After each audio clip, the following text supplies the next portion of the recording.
Yes, today's lecture for BSc AG Honors Part 2nd. The topic of today's lecture is tillage and definitions regarding tillage. सबसे पहले भूपरिष्करण जिसको tillage बोलते हैं, फसलों के उगाने के लिए भूमि को तैयार करना या भूमि में पौधों की वृद्धि के लिए अनुकूल परिस्थिति का निर्माण करना टिलेज कहलाता है. In other sense, we can say that tillage is mechanical manipulation of the soil. Next definition is समझे tilth यानी भूपरिष्कृत भूमि, जिसको हिंदी में भूपरिष्कृत भूमि बोलेंगे.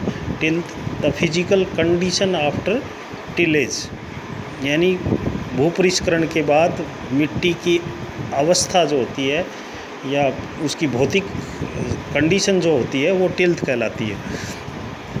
भूपरिष्करण का विकास प्राचीन समय से ही मनुष्य ने जब से फसलों को उगाना प्रारंभ किया था, वह भूमि को अपने पत्थर, हड्डी या लकड़ी से बने यंत्रों की सहायता से जोतता था. धीरे धीरे भूमि को जोतने के लिए बैलों या घोड़ों तथा अन्य ऊँटों, पशुओं से चालित लोहे के यंत्रों का विकास हुआ. विश्व के अनेक विकसित क्षेत्रों में अभी भी आधुनिक युग में भूमि के जुताई के यंत्र, मिट्टी पलटने वाले हल, कल्टीवेटर, हैरो व निराई गुड़ाई के यंत्रों से कृषक अनभिज्ञ हैं.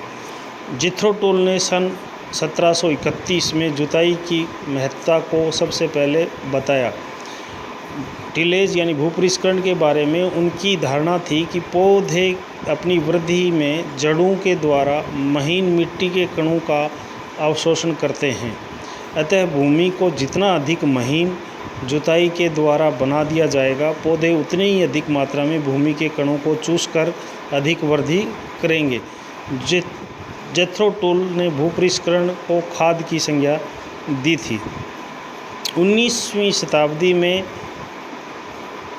प्रीटल तथा लिबिग ने बताया कि भूपरिष्करण से भूमि में वायु संचार बढ़ता है, यानी एरेशन जो है सॉइल में एरेशन से इंक्रीज होता है, जिससे मृदा में उपस्थित जीवांश पदार्थों व अन्य रासायनिक यौगिकों का ऑक्सीकरण तीव्रता से होता है और ये पोषक तत्व जल में घुलकर घोल के रूप में पौधों की जड़ों को श्वसन के लिए वायु की आवश्यकता होती है,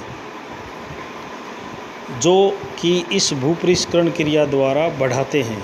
अतः जेथ्रो टूल की पौधों के द्वारा मिट्टी के कणों को चूसने की धारणा इन्होंने समाप्त कर दी.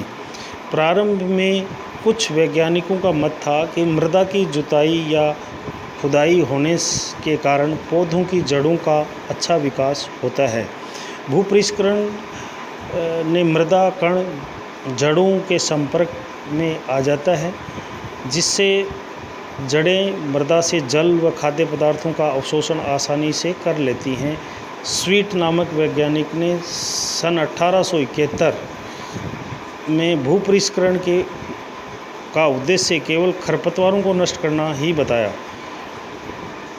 डेवनपोर्ट 1881 की भूपरिष्करण के बारे में धारणा थी कि भूपरिष्करण से भूमि को पोला तथा भुरभुरा पल्वराइज बनाकर मृदा में अधिक जल की मात्रा को संचित कर सकते हैं.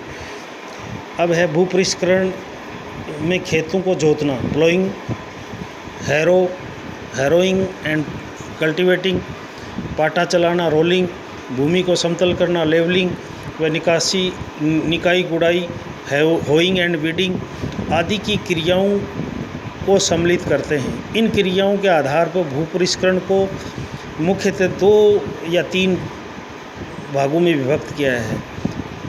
नंबर 1, प्रारंभिक भूपरिष्करण, जिसको प्राइमरी टिलेज बोलते हैं, जिसमें भूमि को तैयार करना, लेवल करना, ये प्रारंभिक या प्राथमिक टिलेज कहलाते हैं.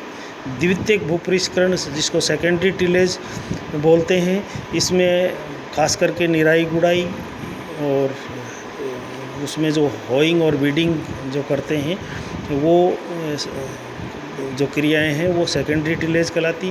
तो थर्ड वन है अंतःकर्षण इंटर कल्टीवेशन, ये खास करके सेकेंडरी टिलेज में ही आती हैं, लेकिन मुख्यतः दो ही हैं, प्राइमरी एंड सेकेंडरीज। इसमें प्रारंभिक भूपरिष्करण, प्राइमरी टिलेज भूपरिष्करण की प्रारंभिक क्रियाएं जिसका उद्देश्य मृदा की सशक्तता को कम करना या भूमि को तोड़ना, भूमि का समतलीकरण एवं पादप अवशेषों को ढकना, मृदा कणिकाओं को पुनर्व्यवस्थित करना प्रारंभिक भूपरिष्करण कहलाता है। इसके अंतर्गत मिट्टी पलट, हल से जुताई, समतलीकरण लेवलिंग जिसको बोलते हैं, या मेड़बंदी आदि करते हैं जिससे पानी, खेत का पानी बाहर नहीं जाए। ये सारे क्रियाएं प्राइमरी टिलेज के अंतर्गत आती हैं, जिसमें सेकेंडरी भूपरिष्करण जिसको द्वितीयक भूपरिष्करण बोलते हैं, कि वे क्रियाएं जो प्रारंभिक भूपरिष्करण के बाद की जाती हैं, यानी after sowing of the crop जो क्रियाएं होती हैं वो सेकेंडरी टिलेज के अंतर्गत आती हैं, जिसके अंदर क्यारी वगैरह बनाते हैं। उसके बाद आप निराई गुड़ाई, हालांकि ये इंटरकल्चर कल्टीवेशन में भी कहा है, लेकिन निराई गुड़ाई, आप फर्टिलाइज़र वगैरह देने के तरीके वगैरह, ये सारे सेकेंडरी टिलेज जिसको इंटर कल्टीवेशन टिल भी कहते हैं, यानी उस फसल बोने के बाद जो क्रियाएं होती हैं वो सभी क्रियाएं सेकेंडरी टिलेज में आती हैं। अब भूपरिष्करण की कुछ परिभाषाएं हैं, जैसे जीरो और नो टिलेज, यानी बिना भूपरिष्करण के किसी फसल की बुआई पूर्व फसल के अवशेषों में ही सीधे रूप से की जाती है। खास करके हम इसमें गन्ना की फसल को जो लेते हैं, जिसको लंबे समय तक रहते हैं, तो उसके जो स्टबल्स रहते हैं उन्हीं से हम, या रटोनिंग जिसको बोलते हैं, उसी से हम फसल दोबारा ले लेते हैं। तो उस स्थिति में जीरो टिलेज या नो टिलेज होता है। उसके बाद मिनिमम टिलेज, फसलों उत्पादन में या न्यूनतम भूपरिष्करण जिसको कह सकते हैं, फसल उत्पादन में अधिक में आवश्यक भूमि को कम से कम जुताई मिनिमम टिलेज कहलाती है। ऑप्टिमम और नॉर्मल टिलेज जिसको इष्टतम भूपरिष्करण बोलते हैं, जुताई की संख्या जो किसी फसल से अधिकतम शुद्ध लाभ प्राप्त कर सकते हों, वो ऑप्टिमम या नॉर्मल टिलेज कहलाती है। कन्वेंशनल टिलेज जिसको अभिसामयिक भूपरिष्करण बोलते हैं, बीज सैया तैयार करने में जो भी प्रारंभिक और द्वितीय परिष्करण क्रियाएं की जाती हैं वो सभी कन्वेंशनल टिलेज कहलाती हैं, कि ये इनका करना आवश्यक है, इसके बगैर हम फसल उत्पादन लेना संभव नहीं होगा। जैसे फसल बोने के बाद बीज सैया तैयार करना, निराई गुड़ाई करना, ये सभी कन्वेंशनल टिलेज कहलाती है। संयुक्त कंबाइंड टिलेज, खेत में भूपरिष्करण की संख्या को नियंत्रित करने या कम करने के लिए कभी कभी दो कार्य अर्थात दो यंत्र एक साथ प्रयोग किए जाते हैं। इसको संयुक्त भूपरिष्करण, जैसे आप यूँ कहें कि टिलेज या कल्टीवेशन के साथ लेवलिंग, यानी जो हम कल्टी काम में लेते हैं ट्रैक्टर से, हैरोइंग, उसके साथ पीछे पाटा बांध देते हैं, जिससे दोनों काम आपके साथ हो जाते हैं। इसको कंबाइंड टिलेज कहा जाता है। संरक्षण टिलेज जिसको कंजर्वेशन टिलेज बोलते हैं, भूमि की सतह को प्राकृतिक रूप में बनाए रखकर वह पहली फसल के अवशेष भूमि की सतह पर छोड़ते हुए अगली फसल के लिए खेत तैयार करना संरक्षण भूपरिष्करण कहलाता है। इससे वायु व जल से होने वाले भूमि के कटाव में रोकथाम होती है। नंबर 7 पलवार परिष्करण, मल्च टिलेज जिसको कहते हैं, ये आजकल काफ़ी प्रचलित हो रहा है, जिससे भूमि की नमी को संरक्षित किया जा सकता है और भूमि को फसल के अवशेषों या अन्य प्लास्टिक तरह का मल्च करके यानी ढक करके उस फसल को की नमी को बनाए रखा जा सकता है।